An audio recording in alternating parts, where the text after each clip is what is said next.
Kejadian 16. Hagar dan Ismail. Adapun Sarai istri Abram itu tidak beranak. Ia mempunyai seorang hamba perempuan orang Mesir, Hagar namanya. Berkatalah Sarai kepada Abram, "Engkau tahu Tuhan tidak memberi aku melahirkan anak. Karena itu baiklah hampiri hambaku itu. Mungkin oleh dialah aku dapat memperoleh seorang anak." Dan Abram mendengarkan perkataan Sarai. Jadi Sarai istri Abram itu mengambil Hagar hambanya orang Mesir itu, yakni ketika Abram telah 10 tahun tinggal di tanah Kanaan. Lalu memberikannya kepada Abram suaminya untuk menjadi istrinya. Abram menghampiri Hagar lalu mengandunglah perempuan itu. Ketika Hagar tahu bahwa ia mengandung, maka ia memandang rendah akan nyonyanya itu. Lalu berkatalah Sarai kepada Abram, "Penghinaan yang kuderita ini adalah tanggung jawabmu. Akulah yang memberikan hambaku ke pangkuanmu. Tetapi baru saja ia tahu bahwa ia mengandung, ia memandang rendah akan aku. Tuhan kiranya yang menjadi hakim antara aku dan engkau." Kata Abram kepada Sarai, "Hambamu itu di bawah kekuasaanmu. Perbuatlah kepadanya apa yang kau pandang baik." Lalu Sarai menindas Hagar sehingga ia lari meninggalkannya. Lalu malaikat Tuhan menjumpainya dekat suatu mata air di padang gurun, yakni dekat mata air di jalan ke Syur. Katanya, "Hagar, hamba Sarai, dari manakah datangmu dan kemanakah pergimu?" Jawabnya, "Aku lari meninggalkan Sarai nyonyaku." Lalu kata malaikat Tuhan itu kepadanya, "Kembalilah kepada nyonyamu, biarkanlah engkau ditindas di bawah kekuasaannya." Lagi kata malaikat Tuhan itu kepadanya, "Aku akan membuat sangat banyak keturunanmu, sehingga tidak dapat dihitung karena banyaknya."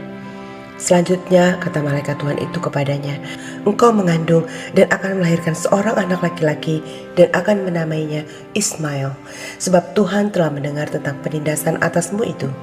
Seorang laki-laki yang lakunya seperti keledai liar, demikianlah nanti anak itu. Tangannya akan melawan tiap-tiap orang dan tangan tiap-tiap orang akan melawan dia, dan di tempat kediamannya ia akan menentang semua saudaranya." Kemudian Hagar menamakan Tuhan yang telah berfirman kepadanya itu dengan sebutan, "Engkaulah El Roi." Sebab katanya, "Bukankah di sini kulihat dia yang telah melihat aku?" Sebab itu sumur tadi disebut orang sumur Lahai Roi, letaknya antara Kades dan Beret. Lalu Hagar melahirkan seorang anak laki-laki bagi Abram, dan Abram menamai anak yang dilahirkan Hagar itu Ismail. Abram berumur 84 tahun ketika Hagar melahirkan Ismail baginya.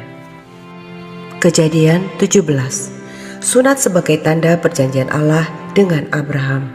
Ketika Abram berumur 99 tahun, maka Tuhan menampakkan diri kepada Abram dan berfirman kepadanya, "Akulah Allah yang Maha Kuasa, hiduplah di hadapanku dengan tidak bercela. Aku akan mengadakan perjanjian antara aku dan engkau, dan aku akan membuat engkau sangat banyak." Lalu sujudlah Abram dan Allah berfirman kepadanya, "Dari pihakku, inilah perjanjianku dengan engkau. Engkau akan menjadi bapa sejumlah besar bangsa. Karena itu namamu bukan lagi Abram, melainkan Abraham. Karena engkau telah kutetapkan menjadi bapa sejumlah besar bangsa, aku akan membuat engkau beranak cucu sangat banyak. Engkau akan kubuat menjadi bangsa-bangsa, dan daripadamu akan berasal raja-raja.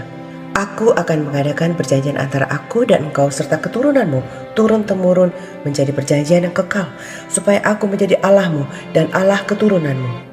Kepadamu dan kepada keturunanmu akan kuberikan negeri ini yang kau diami sebagai orang asing, yakni seluruh tanah Kanaan akan kuberikan menjadi milikmu untuk selama-lamanya.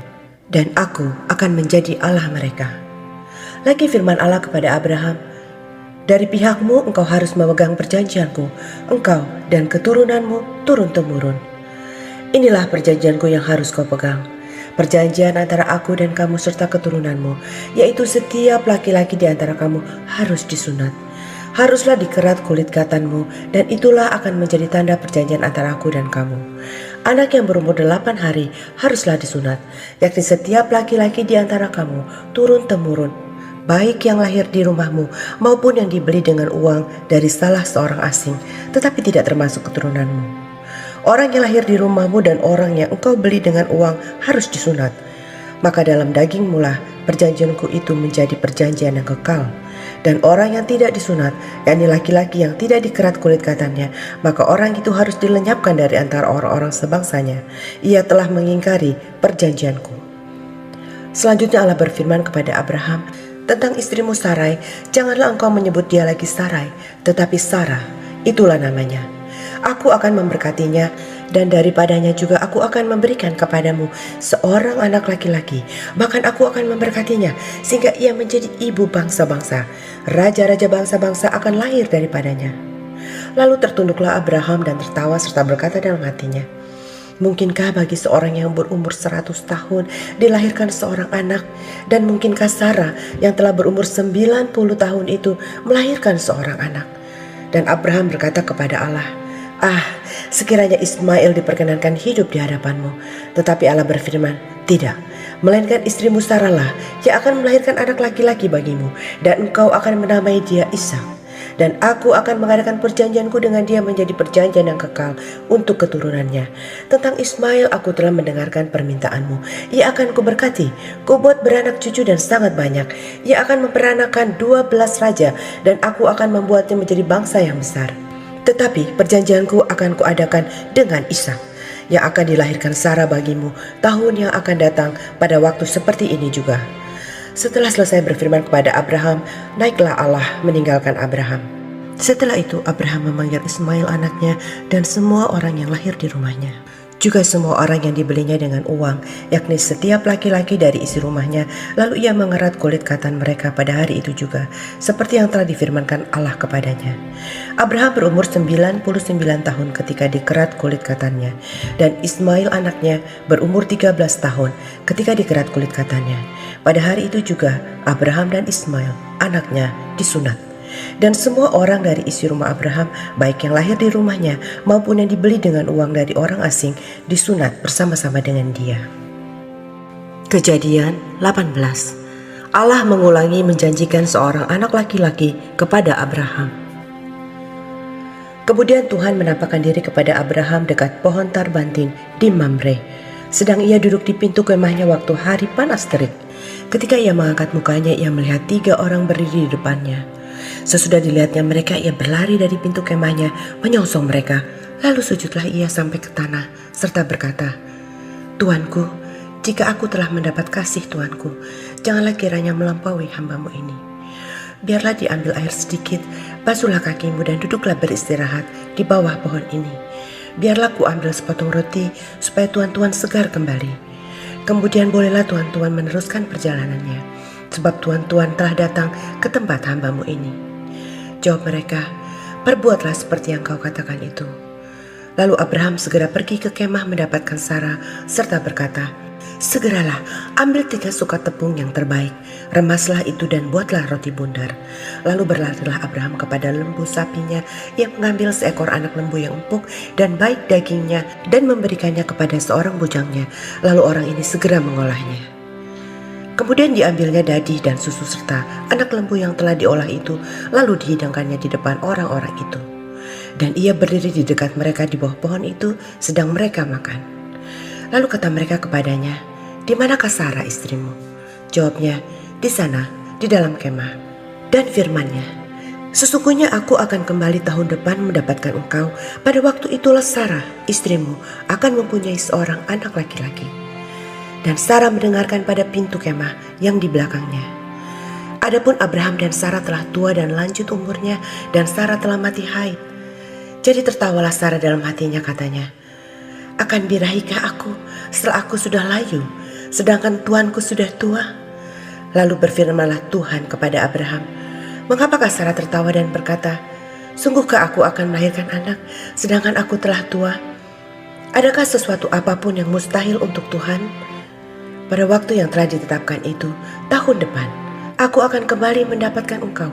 Pada waktu itulah Sarah mempunyai seorang anak laki-laki. Lalu Sarah menyangkal, katanya, aku tidak tertawa, sebab ia takut.